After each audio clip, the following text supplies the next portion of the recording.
viral at pinag-uusapan. Hindi inaasahan ng maraming manonood na isang simpleng game segment sa It's Showtime ang magiging sentro ng matinding usapan sa social media. Sa kanilang Laro-Laro Pick segment, napansin ng netizens ang isang skit na tila may pagkakahawig sa mga nagdaang kaganapan sa Senado. Habang ginagampanan ng mga hosts ang kanilang mga karakter, marami ang nakapansin sa mga linyang tila may mas malalim na kahulugan at posibleng patama sa mga isyung kasalukuyang pinagdebatehan sa bansa. Lalong naging kapansin-pansin ang eksena ng isa-isang umalis o mag-walkout ang ilang hosts habang nagsasalita si Lassie.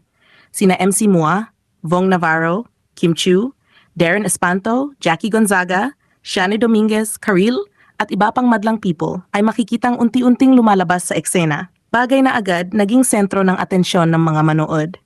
Hindi rin nakaligtas sa mapanuring mata ng publiko ang mga linyang binitiwan ni Lassie at Chong Hilario na tila kahawig ng mga naging pahayag ng ilang personalidad sa Senado. Dahil dito, umani ng samut-saring reaksyon ng segment. Mula sa mga natuwa at humanga sa pagiging malikhain ng writers ng programa, hanggang sa mga nagsabing tila may ipinahihiwatig itong mensahe tungkol sa kasalukuyang sitwasyon ng politika sa bansa.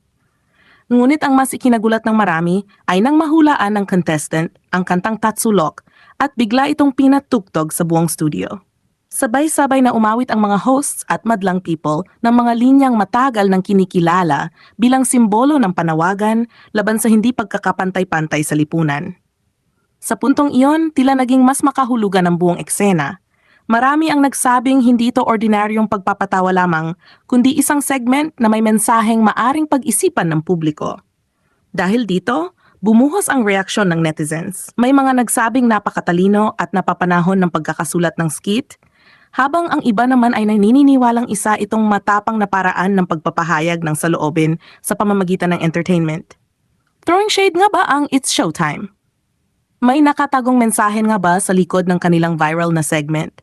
O isa lamang itong malikhaing pagtatanghal na nagkataong iniugnay ng publiko sa mga kasalukuyang issue? Panoorin ang buong kwento at alamin kung bakit hanggang ngayon ay hindi pa rin tumitigil ang diskusyon ng mga netizens tungkol sa controversial at viral na eksenang ito.